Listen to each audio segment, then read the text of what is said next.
Halo semuanya, welcome to Penunjuk ID. Ruang kecil tempat kita ngobrol santai, tapi bermakna tentang kehidupan pasangan, perjalanan cinta, dan bagaimana kita sama-sama belajar membangun hubungan yang lebih sehat.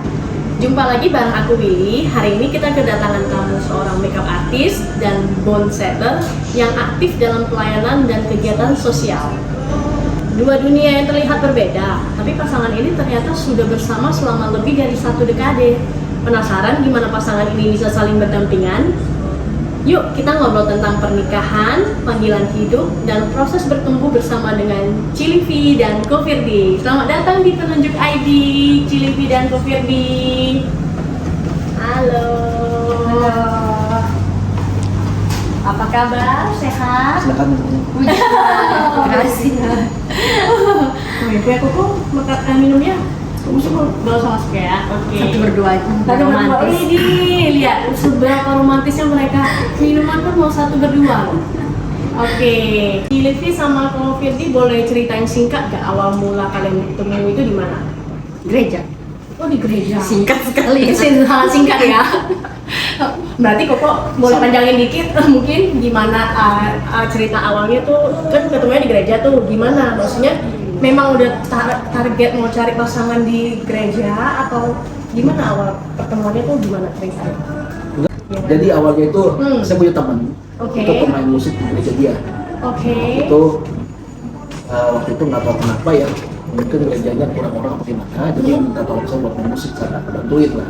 Oke. Sekali.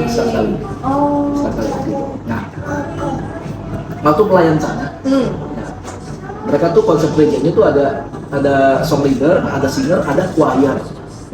Nah, di mana waktu saya pertama kali pelayanan, choirnya salah satunya itu seorang wanita muda, belum menikah, masih lajang. Lengkap banget. Oke. Itu dia. Oke. Waktu itu pertama kali itu anggap saya GR. Saya ngerasa kayak orang ngapain liatin gua dulu. Cuma masalahnya gini, saya nggak mau GR karena gini, posisinya adalah ini saya. Di belakang saya ada pemusik yang lain. Oke. Belakang kali seperti gitu. Ya udahlah, lewat dari itu minta tolong lagi pelayanan lagi sekali lagi. Dia lagi tim wayarnya. Oh, ketemu lagi. Lalu saya liatin, kayak bener deh ngeliatin gua nih. Asik. Kayaknya nggak ada orang di belakang saya kebetulan. Oh, yang kedua kali nggak ada orang. Oke. Habis itu pas diajak lagi yang ketiga kalinya, saya ngomong sama temen saya, ini orang kalau ngeliatin gua sekali lagi, pulang ibadah gua aja kenalan sih. Asik. Bener tipenya dia lagi. GR aja lu. Ini konfirmasi langsung nih, bener gak nih? Ya ada lah ya, tipis-tipis lah ya, ngintip dikit ya. Oke. Habis itu karena waktu yang ketiga kali beneran dia yang ini, dan teman saya udah tahu kalau mau ngajak kenalan pak dia lagi. Ya udah, waktu selesai ibadah saya ajak kenalan aja. Gitu. Ya udah kenalan sampai sekarang nggak masalah itu. Terus ya. Ya dong. Jadi berarti dari proses perkenalan berapa lama tuh pacaran? Kalau boleh tahu. Seingat saya ya. Enggak, maksudnya seingat saya itu Oktober 2007. Oktober 2007 kenalan sama dia. Ingat karena ini waktu itu saya sama tim band itu pelayan tempat sana. Nah kebetulan yang song leader teman saya mau promosi album. Di hari itulah saya ngajak kenalan dia. Itu lumayan ingat. Kelihatannya agak lupa-lupa. Iya, ingat dia. Emang nggak pernah ingat dia. Oke. Itu Oktober kenalan. 2007 kenalan, udahlah pergi segala macem. Baru mulai berani nembak dia itu. Ini karena berkesan makanya saya ingat. Itu bulan Maret 2008. 2008 berarti setahun ya? Enggak dong. Dari Oktober ke bulan Maret. Maret. Oh iya ya, nggak sampai iya tahun setahun. Ya, kurang lebih setengah tahun lagi. Nembak dia. Oktober, katakan Oktober loh maksudnya.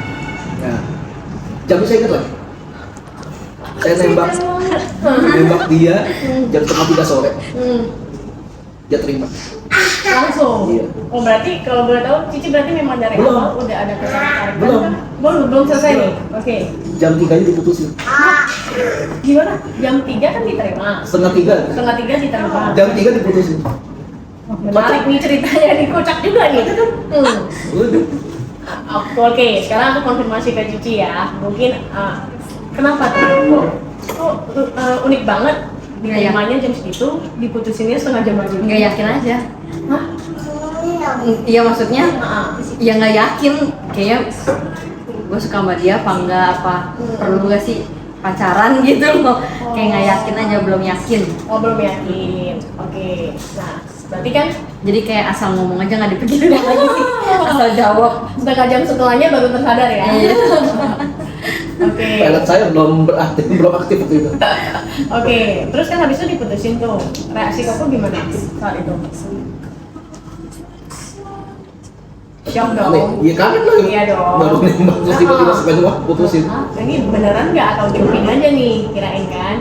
Coba karena ada lanjutannya dari dia, kita temenan aja ya sudah, bapak dia udah temenan aja lah. Udah. Tapi masih suka jalan bareng. Oh, Kadang-kadang sama masih. temen-temennya dia, Mm-mm. kadang-kadang sama temen saya. Hmm. Baru kurang lebih lah ya, kurang lebih 2 minggu kemudian, coba lagi, coba. Wih, gigih banget nih Koko nih. Lagi. Heeh.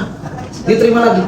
Oke. Tapi gue tungguin nih, berapa lama gue diputusin nih, gue tungguin. Oke. Ternyata enggak ada omongan apa-apa, pokoknya ya udah. Lanjut nih. Nah malamnya gue baru sadar dan agak sedikit was-was lah, mau gue kerjain ya. Karena waktu itu tanggal 1 April. Oh, April dong Mantap kirainnya. nih, gue bilang nih, wah pas besok dia konten-konten kan kayak gak ada apa-apa, dia masih tetap jadian. Ini beneran jadian dia.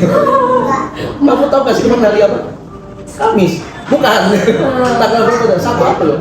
Iya, terus ya emang kenapa 1 April? Ternyata dia nggak tahu apa itu April Mei. Lega.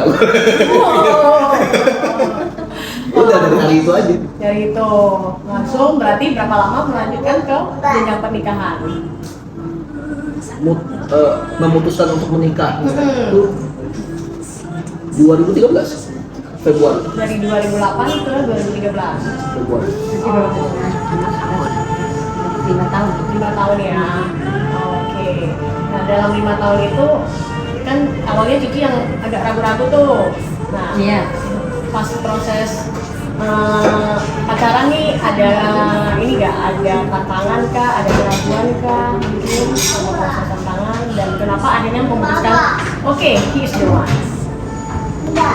Kegalauan untuk memutuskan menikah Ya, nggak ada sih. nggak ada ya. Berarti dalam proses pengenalan 5 tahun itu memang udah bertahap saling mengenal dan memang akhirnya memutuskan ya he is the one gitu ya. Iya. Dan kalau aku tahu kan Koko sama Cici memang aktif di gereja ya. Berarti sebelum memutuskan menikah itu juga dibawa dalam doa itu kah atau Iya. gimana? Selalu ya berarti ya. Karena aku juga aktif di pelayanan, dia juga aktif di pelayanan. Ya pas memutuskan menikah ya apa ya? Ya tetap selalu berdoa, serahin semuanya sama Tuhan, prosesnya. Ya kenapa aku yakin sama Firdi ya? Nah ini Apa poinnya ya? nih, pengen tahu nih. Karena dia orangnya act of service kali ya. Oh. Jadi apa ya? Dia tuh bisa bela-belain buat nolongin aku. Itu tuh mudah buat dia. Jadi kayak setiap aku kerja, dulu tuh aku kerja bukan jadi makeup artist. Aku kerja di Tanah Abang waktu itu. Kan tahu kan kalau Tanah Abang tuh kan subuh-subuh. Nah dia tuh kayak mau loh nganterin aku. Kalau subuh terus kadang pulang jemput gitu loh. Terus juga terutama dia juga sayang keluargaku. Mamaku itu menurut aku ya penting sih. Poin plus juga kita ya. maksudnya ketika kita melihat pria ini kayak oke nih bisa untuk membina keluarga bareng, itu sih poin penting untuk dia bisa menerima keluarga kita, sayang sama keluarga kita, terutama dia juga act of service ya, maksudnya nggak yang cuek gitu aja, karena makan hati loh kalau dapetin pasangan yang cuek ya. Sebenarnya kita juga butuh bantuan gitu loh, tapi cueknya ya ampun-ampunan. Tapi Firdi itu cukup orangnya cukup peka. Peka ya. Nah, tanpa aku bilang dia tuh mau ngebantuin otomatis ya. Itu bagian dari hal kecil aja ya, kayak jemput aku, ada yang lainnya lagi, dan aku bisa terjun di makeup aja itu juga berkat bantuan dia. Awalnya aku nggak kepikiran kalau jadi makeup artist, GR dia langsung. Jadi kan dulu kan dia fotografer. Oh gitu. Dia fotografer, aku kan masih kerja di Tanah Abang. Terus dia bilang karena teman aku ada yang jadi mua, dia langsung dapat usul gitu ide, lu kenapa nggak jadi mua juga gitu loh, biar bisa kerja bareng sama gua, dia bilang gitu. Ditambah memang aku emang suka makeup, jadi aku kalau kerja dari lulus sekolah tuh udah demen makeup ke diri sendiri lah, walaupun hasil makeupnya enggak banget gitu loh, tapi demen yang namanya pakai pensil alis, pakai eyeliner itu demen ke diri sendiri ya. Terus akhirnya dia bilang kenapa nggak belajar aja, dia bilang kayak si Yeni tuh dia jadi mua. Nah dia ternyata dia support gitu kan, sama sekali buta banget harus belajar di mana, karena dia di dunia wedding dia tuh kenalannya banyak, jadi kayak ada mua lah, ada kayak makeup academy, dia kasih tahu aku belajar di sini aja, dia yang kasih tahu harganya sekian, sampai akhirnya dia yang bayarin juga aku les gitu. Jadi kayak dia support yang aku mau gitu, sampai akhirnya udah aku belajar, jadi punya kecintaan sendiri sama makeup, sampai akhirnya ya memutuskan menikah. Tadinya nggak kepikiran tuh untuk full time jadi mua, karena aku kerja di Tanah Abang sudah lama dan udah jadi kepercayaan bos, gajinya juga udah oke gitu. Jadi untuk aku membina jadi makeup artist kan ngulang, kayak ibaratnya gue masih baru nih, gue tuh dari awal lagi ya. Ditambah gue tuh udah biasa tiap bulan tuh dapat gaji, dapat uang.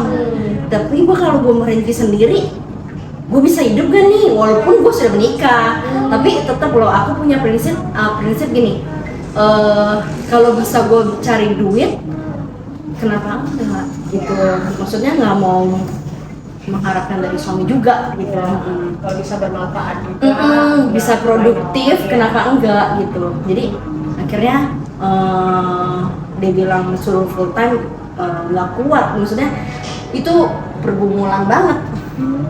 Kayak bisa gak ya gue hidup nih yang setiap bulan gue udah ada lah gaji pasti, tiba-tiba gue keluar. Akhirnya ya udah, akhirnya dia bilang apa lu mau diyakinin sama dia, sebenarnya lu mau kerja sama orang terus, di Tanah Abang subuh terus, dia bilang. Walaupun sebenarnya mua juga subuh juga iya kan nyata ya. Iya, terus akhirnya akhirnya memutuskan keluar dari Tanah Abang. Akhirnya full time, nah itu juga struggle banget. Job tuh bisa sebulan cuma sekali. Iya, namanya Sebelum awal merintis kan. Iya. Dulu tuh dibayar 100.000 makeup hair, 150 makeup hair itu udah seneng banget. Juga ambil itu. Ambil kan. aja, sekalian latihan tangan. Iya, benar gitu sih. Wow, keren banget ceritanya. Berarti kayak kenapa Cici berarti ketemu Ko Firdi berasanya kayak hidupnya malah lebih terarah ya. Oke. Terarah, disupport gitu.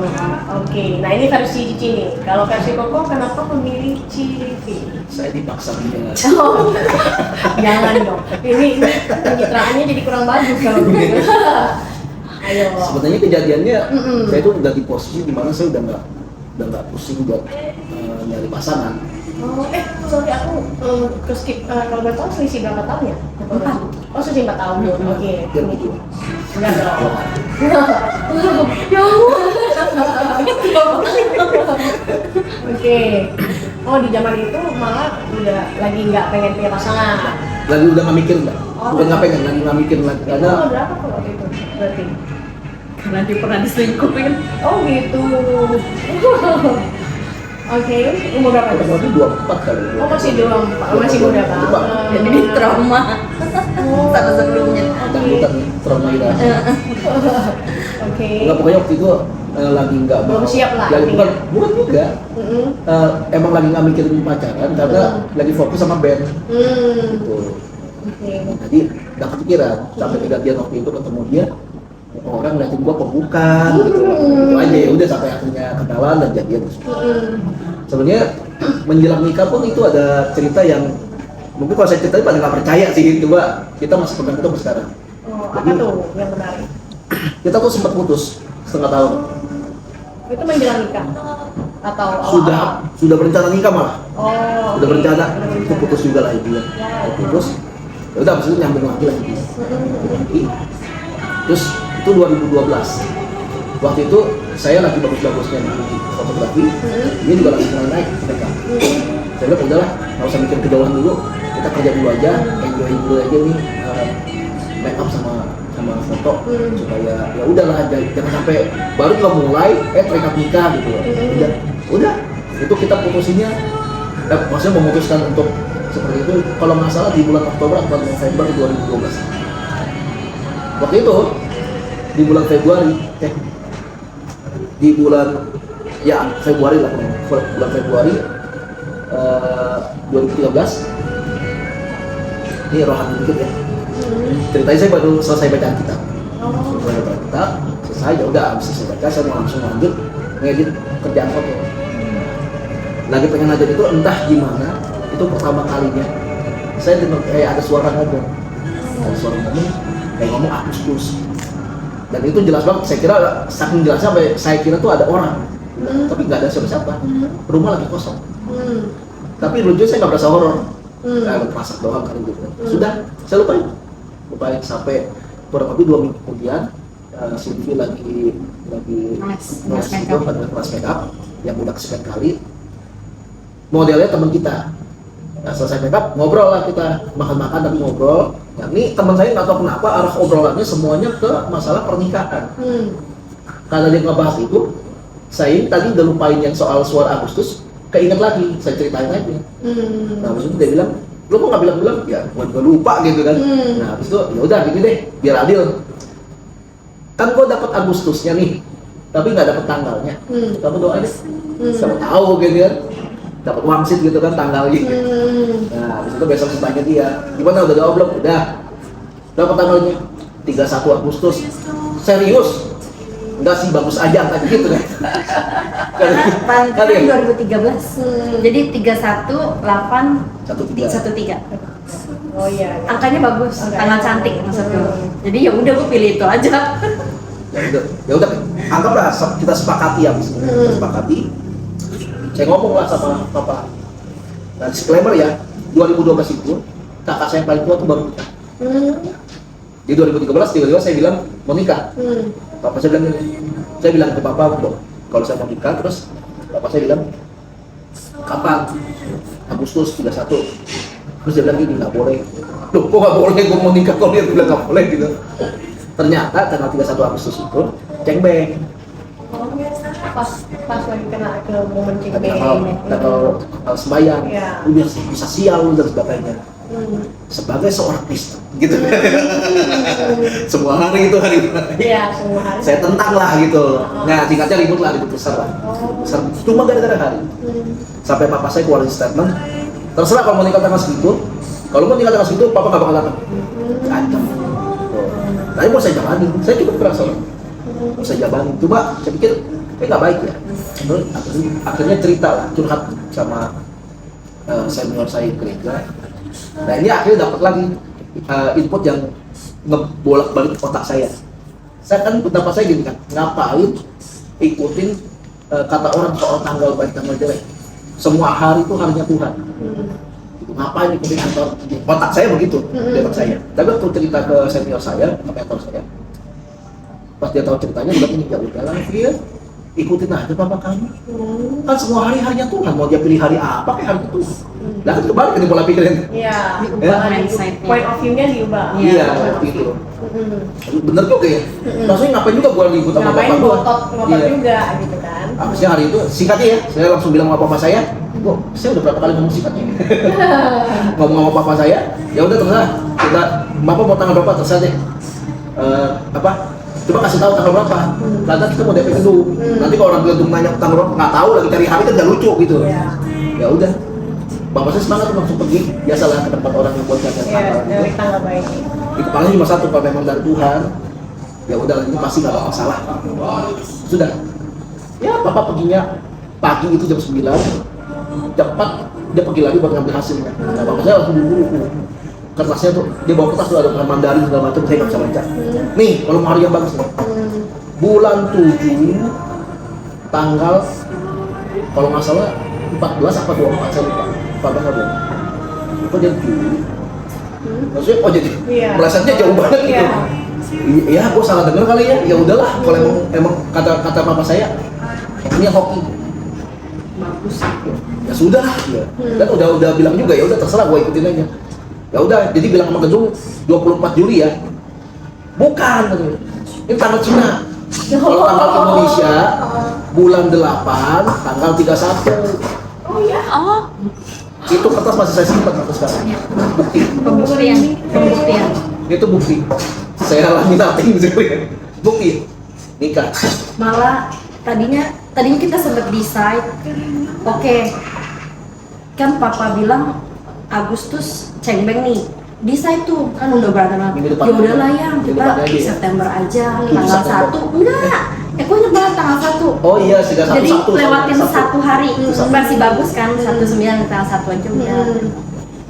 Udah, terus pas papa bilang, bukan, itu mah tanggal Cina. Nih tanggal Indonesianya 31 bulan 8. Ini bagus. Justru lu kalau tanggal 1 tuh Siap. udah bagus, siap. Kita langsung shock. Hah? Wah? Udah pakai babi bu ambil Langsung kertasnya. ambil, Oke. Oke. Berarti ya kita menganggap itu ya bagian dari ya memang rencana Tuhan. Memang ya udah Tuhan kasih di tanggal itu. Itu aja. Wow, keren banget ya. Misalnya tadi gue merinding, maksudnya kok bisa pas banget tanggal itu. Padahal Iya. awalnya papa kan bilang itu cengbeng kan. Iya. Tapi memang maksudnya gimana? Jadi akhirnya itu memang masa cengbeng atau? Betul, itu cengbeng. Akhir betul. cengbeng itu Tapi selesai. papa karena udah nanya, dia jadi dia dia udah. lebih karena dia papanya percaya Cina-Cina gitu ya. Cina-Cina. Dia dibilangnya itu tanggal bagus, Ya udah dia dia ngerti. ikut. Pokoknya dia lebih percaya pihak sana ya udah terserah. Yang penting kita udah Kita punya point Tuhan. of view-nya udah kita rubah. Heeh. Semua hari baik ya terserah ikutin papa gitu. Ternyata malah Memang dapatnya diaturnya benar memang seperti iya, itu. dari awal. Wow, saya bilang ya udah thanks God, berarti udah dikasih tanggal cantik sekalian. Keren. Paling kita punya sama. Luar biasa banget, maksudnya kalau niatnya memang dari awal baik ada aja Iya. penyertaan itu yang sampai kita juga enggak nyangka bisa sampai tahap ini, tapi sebenarnya kalau kita mau lihat lagi iya. memang Tuhan dari sertai awal. dia pelan-pelan malah dibukakan lebih mudah gitu jalan-jalannya. Mungkin di mata kita kayak ngeliatnya, aduh ini bisa gak ya? Tapi ternyata pelan-pelan ada jalan yang bisa dibuka. Soal cincin juga, itu juga lucu sih cincin. Cincin kenapa lagi? Cincin Singkat kawin. Yang lagi ceritanya. Singkat aja, cincin kenapa cincin? Intinya kita bikin cincin itu dengan harga yang kita udah sesuai. Lupa lah berapa juta ya? Nggak nyampe 10 juta sih. 5. Aku ingat 5,3an. Dan duitnya kita dua cincin. kita cuma punya duit untuk DP. Kalau nggak salah DP itu 200.000 ya. Itu bikinnya sekitar bulan April. Bulan Mei harusnya udah ada, udah jadi. Kita nggak ambil. Gak ada duitnya, gak ada buat nembus. Sampai bulan Juli duitnya baru ada. Tapi cincin kita nggak ditanyain. Iya, Bingung kan kita? dibuat gak ya? Akhirnya pas Nggak duitnya ada, ditelepon. kita ke toko itu. Kita ke toko itu, Kak, ini kita mau cincin. Hah? Terus dia bilang lama banget. Nyari, dia nyari. Ini dia lama banget ini kan. Emang udah lama kok kita nggak ada kabarnya. Yang handle kita itu waktu itu perempuan lagi hamil. Berapa bulan kemudian melahirkan dan dia nggak pernah bilang. Nggak Ini cincin dikasih siapa? tahu. Iya. Nomor HP-nya juga nggak tahu. Dia bilang nggak boleh kejar. Nggak boleh kejar itu udah jadi. Jadi kayak pas ada duitnya, pas gitu nggak dikejar. Jadi iya. pas banget, pas mau nembus, pas ada uangnya, ya si kokonya juga udah tahu itu cincin udah jadi udah lama sebenarnya. Coba saat itu dia udah nyadar gitu cincinnya, mungkin Duitnya belum ada. Duitnya belum ada, mungkin Iya. ditagi-tagi terus kali, mungkin hangus DP-nya. Karena kita nggak bisa nembus. Iya. Tapi ternyata ya nggak tahu kayak Tuhan buat nggak dihubungin. Waktunya pas aja Iya, ya. ya udah ini pas nih kita ada uang nih, udah kita tebus deh tuh cincin. Jeng-jeng ternyata itu cincin udah lama di lemari. Nah, Ya, kan, ya. kalian kan married udah 12 tahun nih. boleh cerita sedikit nggak awal-awal menikah kalian memandang pernikahan itu seperti apa? Karena kan kalau dengar dari ceritanya tadi kan sebenarnya siap gak siap juga kan buat merit ya, maksudnya secara modal apa kan sebenarnya belum tertentu juga nih. Nah, gimana pas awal-awal merit itu kalian memandang pernikahan itu seperti apa dan struggle-nya seperti apa? Silakan. Tuh, kirain mau ngomong apa ya? Ya awal-awal menikah masih hotline, masih manis-manis. Semakin lama semakin tahulah kekurangannya, kelebihan mana, saling mengenal lah. Struggle-nya kayak apa, kebiasaannya kayak apa gitu, jadi saling tahu. Ternyata dunia pernikahan itu tidak mudah. Kesimpulannya itu ya? Kesimpulannya itu tidak mudah. Iya. Karena kita berdua juga semuanya start dari nol, semua dari karir dari nol, dia juga dari nol gitu. Ya up and down lah gitu. Tambah juga bertahun-tahun nggak punya anak, itu struggle banget. Banyak pertanyaan dari keluarga, dari teman gitu. Yang darinya ditanya kapan punya anak bisa jawabnya, sampai ditanya-tanya terus sampai nggak mau jawab, sampai cuma senyum aja, males gitu. Dia stres banget. Kadang justru malah pertanyaan-pertanyaan itu yang bikin jadi nggak ada orang-orang yang malah jadi susah punya anak kan, karena kita stres. Iya. Padahal kan saya untuk punya anak nggak perlu dikasih. Enggak. Belum. Sekarang sudah happy ending, udah ada anaknya, jadi nggak sedih. Iya, anaknya lucu lagi. Belum endingnya masih dirawat setiap hari pernikahannya ya. Iya gitu, pokoknya nggak mudah lah.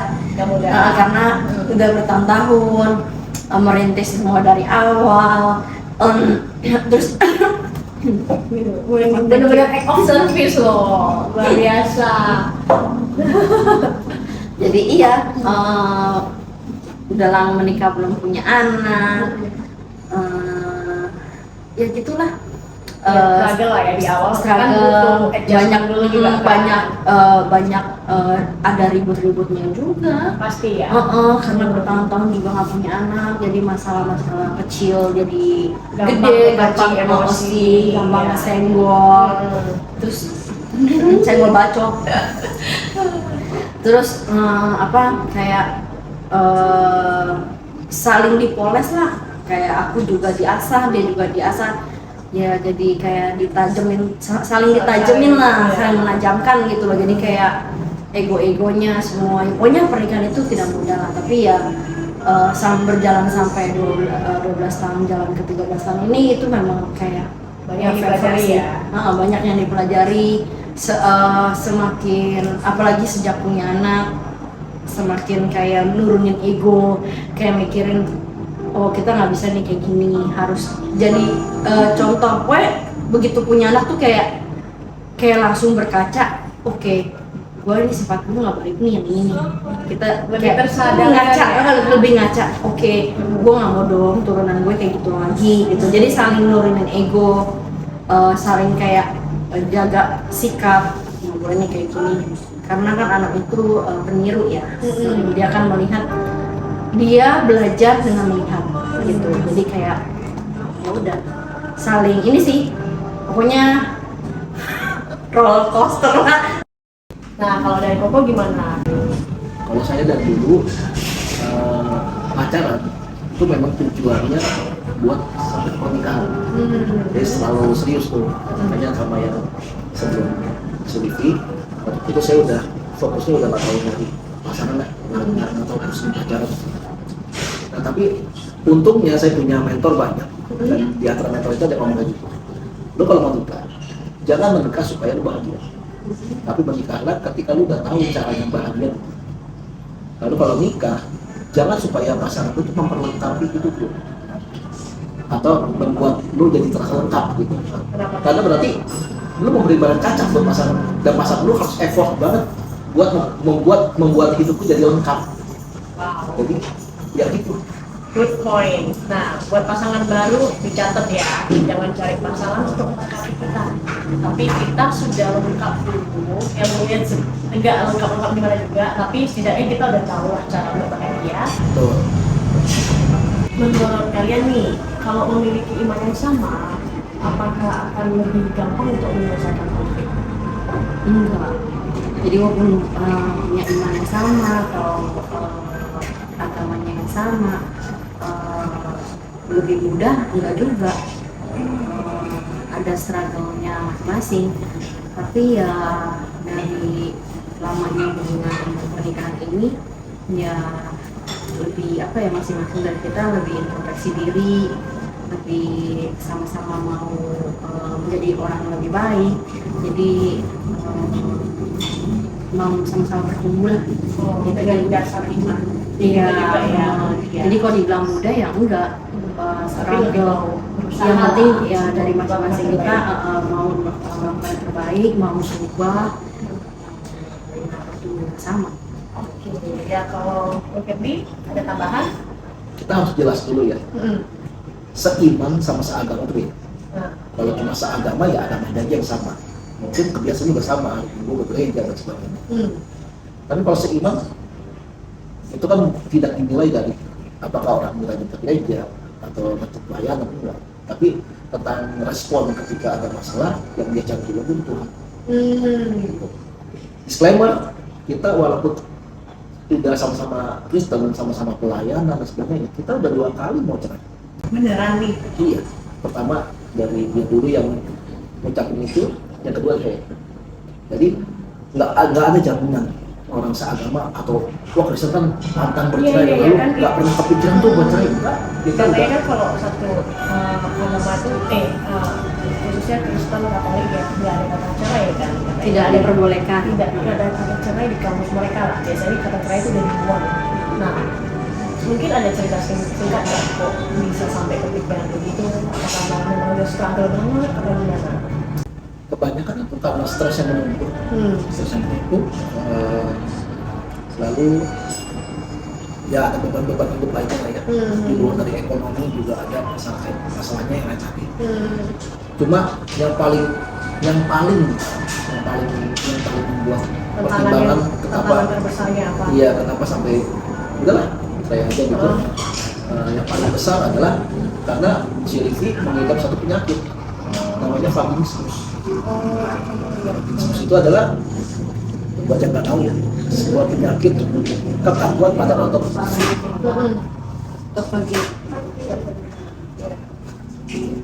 Akibatnya apapun yang ingin masuk ke sana, apapun ototnya akan berusaha menahan supaya nggak masuk. Jadi selama 10 tahun saya menikah sama Livi, 9 tahun itu kita nggak pernah berhubungan.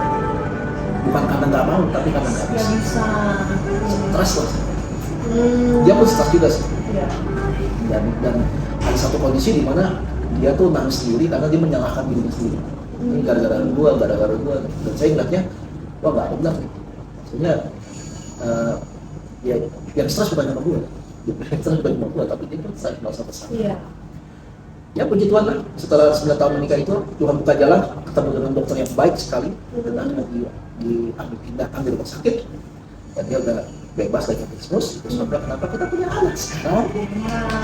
Konkret setelah 10 tahun penantian ya berarti ya. Iya di pernikahan ke-10 ya Tuhan kasih anak, lucu kayak apanya? Ada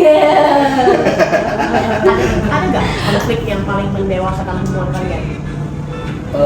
Yang soal mungkin yang cerai itu kah atau mungkin ada konflik lain lagi? Mendewasakan.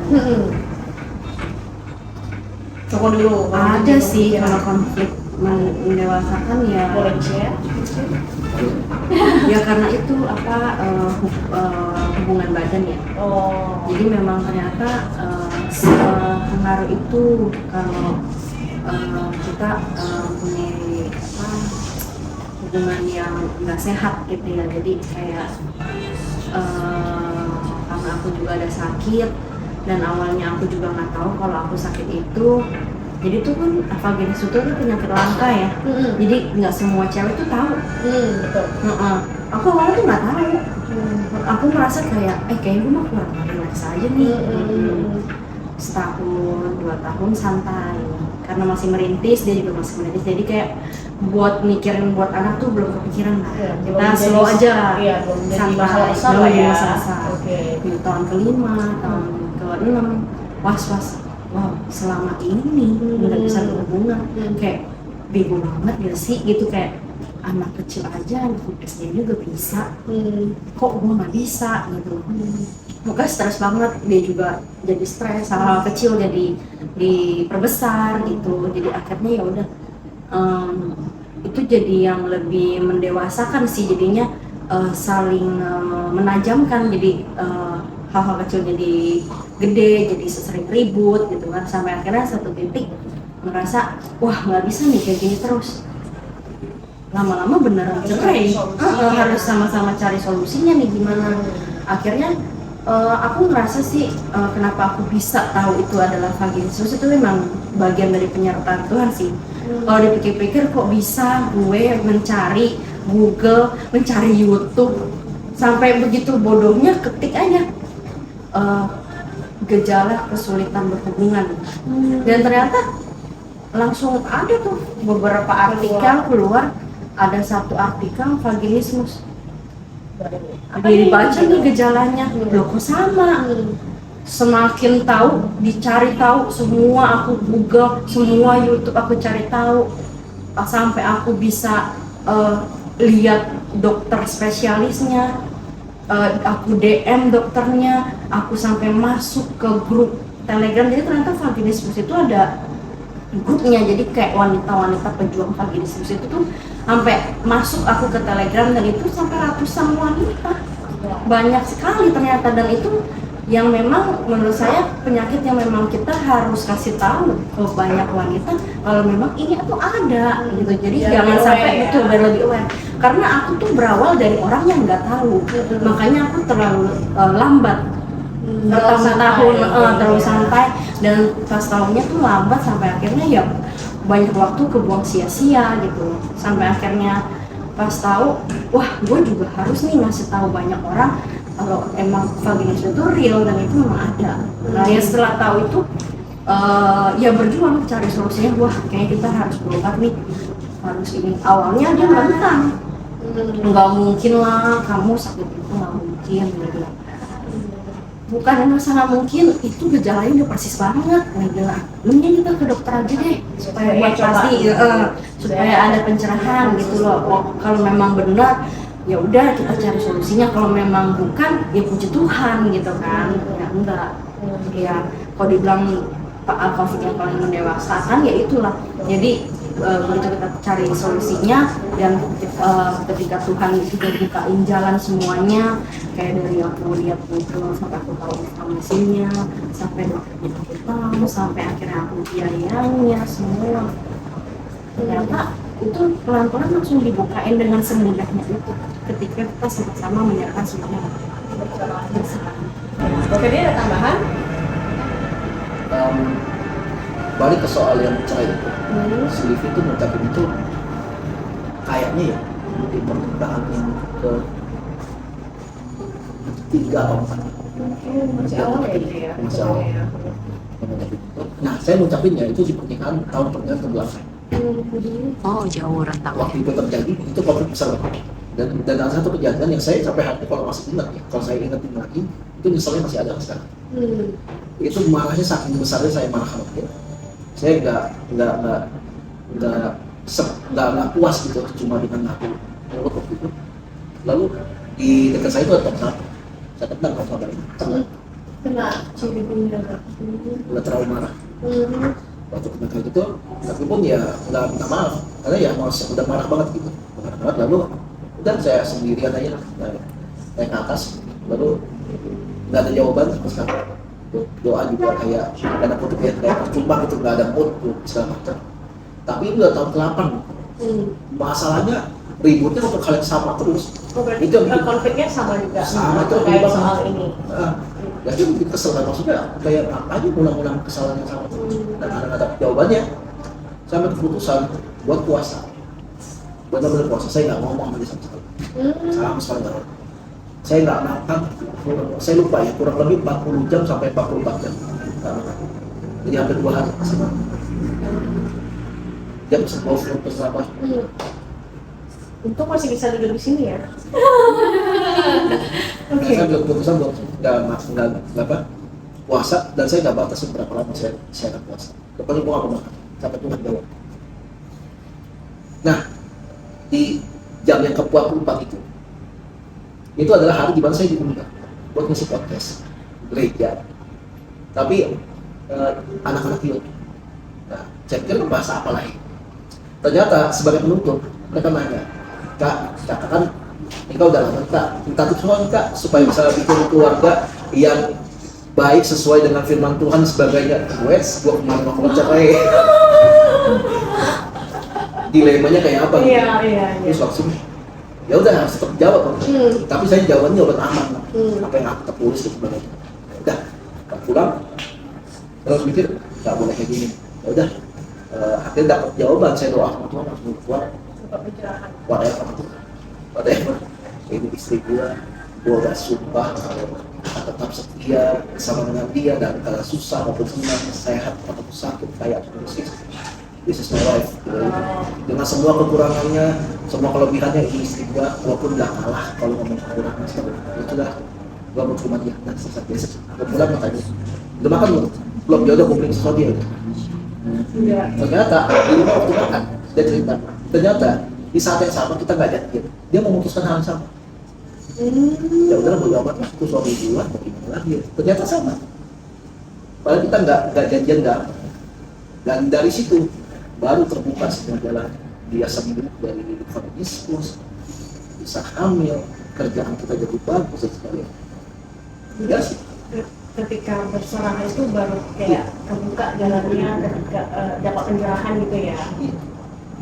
Dan maksudnya sebenarnya kalau mau kita tarik sekarang tuh mungkin itu salah satu hikmahnya, masa selama 10 tahun mungkin kalian disuruh pacaran dulu sebenarnya kan, sebenarnya kalau mau di ini lagi ya. Tapi karena kita nggak melihat jalan itu gitu. Mungkin kayaknya disuruh mendewasakan dari Mendewasakan saling dari situ. mumpung punya anak nih. Iya. Jadi kayak masing-masing dipoles dulu. biar pada saat udah punya anak udah benar-benar ready gitu kan. Nah, namanya manusia kan kita pasti punya ego ya, sih. Jadi apa sih yang kalian lakukan ketika ego dan iman itu kadang bertentangan? Gimana kalian handle konfliknya saat ego nih kayaknya lebih besar? Ya struggle lah, kayak kita sama-sama anak Tuhan, sama-sama pelayanan, tapi masalahnya nggak beres, muter lagi, gitu-gitu lagi, nggak kelar. Yang memang harus dari kitanya yang mau sadar diri untuk mutusin, nggak bisa kayak gimana gitu. Makanya aku yang tadi Jenny bilang juga, kitanya berusaha mau berubah juga. Kadang kita menuntut pasangan berubah, tapi sadar gak sih kita juga harus berubah gitu. Sama-sama saling berubah lah. Jadi ya Sama-sama menjadi versi yang terbaik. yang terbaik, karena kalau muter-muter di situ terus nggak ada beres-beres juga, nggak ada solusinya juga. Cuma apa yang belum hidupi, yang belum pelayanan kemana-mana, tapi di keluarga lu juga nggak beres gitu. Jadi ya berawal dari keluarga dulu sih. Dia masih ada kesadaran diri sendiri. Ya. Kalau ada ini Kalau saya sih, ya mungkin karena udah di proses gini ya, bahkan bisa ngomong kayak gitu sih belum bisa itu. ya. Nah kalau saya gini, perbedaan wanita sama pria kan yang paling besar apa? Laki-laki itu logiknya jalan banget.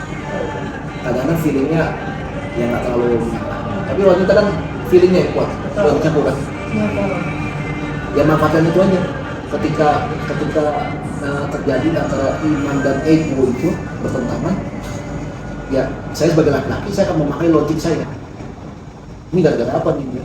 Kok begini dari, dan saya tahu. Jadi semarah-marahnya, semarah apapun dia, ketika sudah nentu makanan atau enggak, nah saya pakai itu, saya pakai hitungan saya. Masih tahu ininya juga ya, relasinya juga celahnya ya. Aku masih marah udah masa bahas lah. Mau isi nggak ya? Mau. Oke, kasih gula ini biar tenang. Kasih gula biar tenang baru ngobrol. Langsung emosinya turun 30% tuh ya. Iya. Ya ini pun bisa ngomong kayak gini pun setelah melewati mau. Udah di proses lah. Iya. Kalau dulu Pak enggak, saya latihan enggak kita. Kalau dulu kenapa? Saya Diladenin berantem. Bukan. Oh iya, makanya ego dulu yang dimunculin kan. Kepala keluarga. Iya. Anda bukan, harus satu bukan. Nah. Itu dulu. Hmm. Sekarang masih enggak. Dikit-dikit lah ya. Ada kalanya ya. Oke. Nah, setelah 12 tahun menikah, pasti dong ada perubahan dari pasangan. Nah, kira-kira apa perubahan terbesar dari pasangan dan bagaimana cara kalian memutuskan untuk tetap mencintai dan menyikapi versi pasangan yang sudah berkembang? Dulu Perubahan berat badan. Coba dulu deh, gantian. dulu dia 55 tahun, 55 kilo. Iya. Nah, iya. Kan perubahan berat badan, Perubahan fisik ya? perubahan fisik. Oke. Udah mulai body shaming. Udah nggak mempan kita kalau itu udah Udah nggak baper ya? Udah nggak baper. Ya. Dan 2 tahun kan, oh iya. karena memang benar. Ya, lu berarti Kenapa? asupan makanan yang kamu kasih tercukupi, makanya aku sekarang Belannya gitu iya. ya. Oke, siapa dulu, Koko atau Cici? Mau mulai duluan. Aja lah. Oke, Perubahan dari besar. Iya, dari besar dari Koko apa? Dia jadi lebih sabar. Kayak sebenarnya kita tuh ada konselor loh, orang psikolog Pernikahan? pernikahan gitu, Iya. psikolog. Jadi memang awalnya Firdi sih yang ikut. Ini salah satu mentor kita juga sih. Jadi memang bukan yang berbayar gitu, nggak karena memang mentor kita. Jadi konseling. Awalnya Firdi, terus akhirnya aku ikut gabung. Apa ya? Jadi lebih ini sih melihat sebutnya lebih kalau menanggapi ada masalah tuh bisa lebih lebih tenang, bisa melihat bukan dari satu sudut pandang aja. Coba kita lihat dari sudut pandang yang lebih jauh. Kenapa nih bisa kayak gini? Solusinya kayak gimana nih gitu. Jadi kayak lebih jadi lebih dewasa sih jadinya.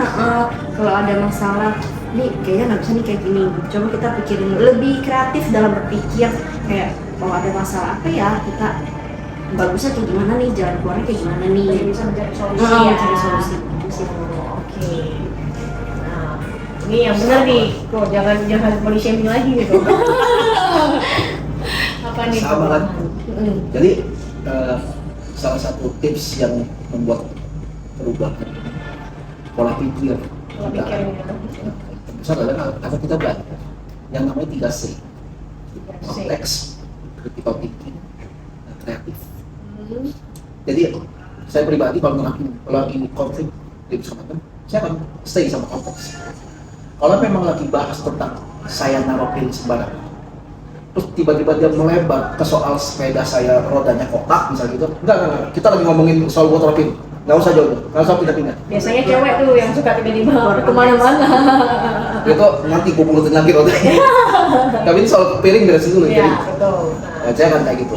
Terus saya akan berusaha untuk critical thinking, walaupun kritis. Ini kenapa ya? Tumben dia marahnya lama. Ada apa nih? Terus saya pikir ulang, nggak ada apa ya? Udah, oh ya udah, kalau dapat ya sudah, minta maaf atau memberikan dia sesuatu atau berusaha care sama dia. Kamu udah makan belum? Maunya apa? Terserah, nggak, tutup tokonya. Terserah dulu.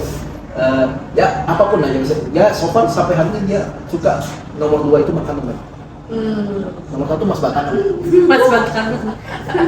Lalu sama kreatif. Kalau kreatif itu ya kayak udah tahu nih lagi ribet nih, ya, lagi masak segala macam. Nah, Leon mau nyamperin dia nih, mau bawa sesuatu kan akan meribet dia.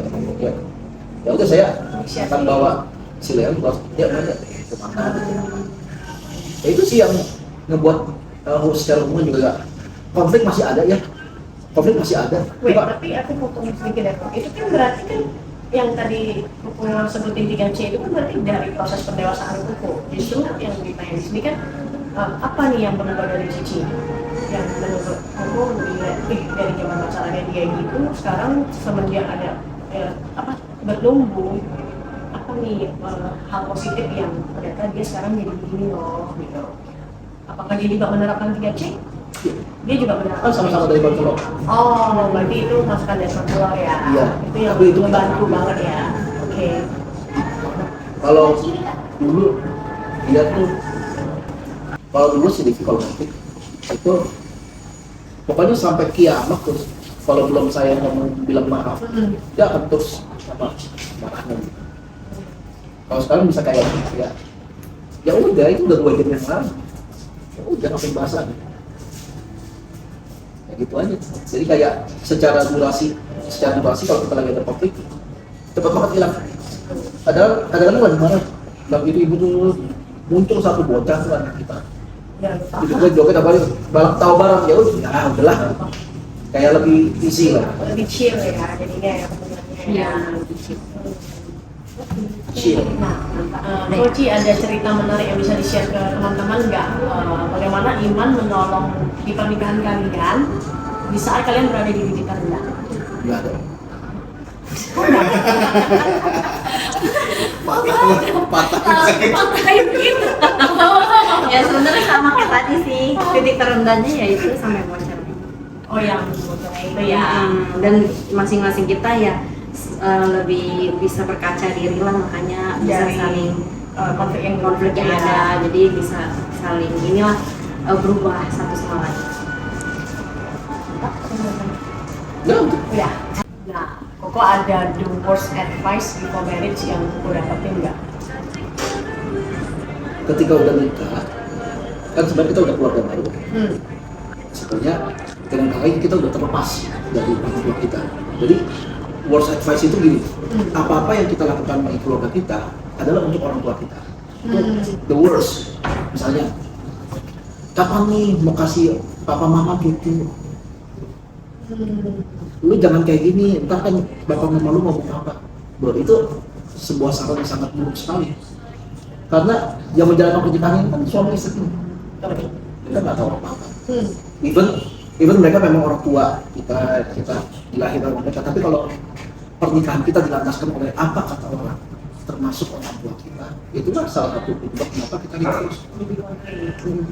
Ntar apa marah, ntar mama marah, lu nggak pernah mikirin ntar pasangan lu marah. Kan yang akan menemani lu sampai mati, kan ini pasangan lu sendiri. Even anakmu pun enggak, karena kalau dia nikah nanti itu dia akan sama pasangannya. Jadi kalau mau melakukan sesuatu di pernikahan, pastikanlah semua yang kita lakukan itu udah dalam kesepakatan antara suami dan istri. Jangan ada urusan orang lain. Orang lain itu ya hanya sebagai bahan pertimbangan, tapi keputusan tetap keputusan berdua. Mau suka nggak suka ya. Jadi jangan dengar kata orang, apalagi itu pendapat yang belum tentu benar ya. Maksudnya ya lebih baik apapun itu yang kita jalani adalah hasil dari diskusi dengan pasangan kita. Bagaimanapun yang menjalankan pernikahan ini kan kita. Berdua. Orang lain pun nggak ada yang tahu sampai sedetail itu. Maka pendapat orang lain jangan aja sebagai bahan pertimbangan. Nggak perlu kayak Jadikan keputusan. Iya, nggak perlu diturutin sampai banget nggak usah. Betul. Tapi pokoknya harus ada kesepakatan. Betul. Betul. Oke, mantap. Siap. Thank you ya Cilivi sama aku Firdi yang sudah mau sharing hari ini. Iya. Sama-sama. Oke, dari cerita hari ini kita belajar bahwa pernikahan bukan tentang dua orang yang selalu sama, melainkan dua pribadi yang terus belajar memberi ruang satu sama lain. Latar belakang, profesi, dan panggilan hidup boleh berbeda, tapi hubungan bertumbuh ketika ada kesadaran, komunikasi, dan kemauan untuk berjalan bersama. Buat teman-teman pendengar, semoga cerita ini bukan hanya menginspirasi, tapi juga menguatkan siapapun yang sedang menjalani relasi di fase apapun. Dan semua yang kita obrolin dan sharing di sini, balik lagi merupakan pengalaman pribadi dari Cilivi dan Bu Firdi. Jadi kalau kalian merasa cocok, boleh diambil sisi positifnya, dan yang negatif bisa hempaskan saja.